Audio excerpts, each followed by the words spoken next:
Hello everyone, कैसे हैं आप लोग। आई होप कि आप सारे ठीक ठाक होंगे। तो गाइज़ आज मैं आपको बताऊंगा कि इंस्टाग्राम के अंदर हमें एक प्रॉब्लम देखने को मिलती है।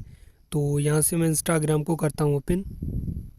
ओपन करने के बाद यहाँ पर गाइज़ देखें, यहाँ पे लिखा आता है कोल्ड रिफ्रेश फीड। ये देखें, कोल्ड रिफ्रेश फीड ये लिखा आता है।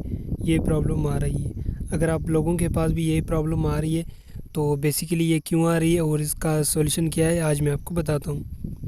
देखें गाइस, ये इसलिए आती है क्योंकि अगर आप लोगों के पास ये प्रॉब्लम आ रही है कोड रिफ्रेश फीड, तो अपने इंटरनेट को चेक करना है। ठीक है, चाहे आप मोबाइल डेटा यूज़ कर रहे हैं या वाईफाई, उसके अंदर ही आपका मसला है। ठीक है, तभी आपके पास ये प्रॉब्लम आ रही है। बाकी ये जो इंस्टाग्राम के अंदर या मोबाइल से कोई मसला नहीं है, ये आपका सिर्फ नेट से ही मसला है, नेट से ही चक्कर है। तो आपने नेट को जो है आपने ठीक करना है, उसके बाद आप लोगों के पास ये प्रॉब्लम नहीं आएगी। ठीक है, ये नेट का मसला है तो काइंडली आपने जो है इंटरनेट को सेट करना है।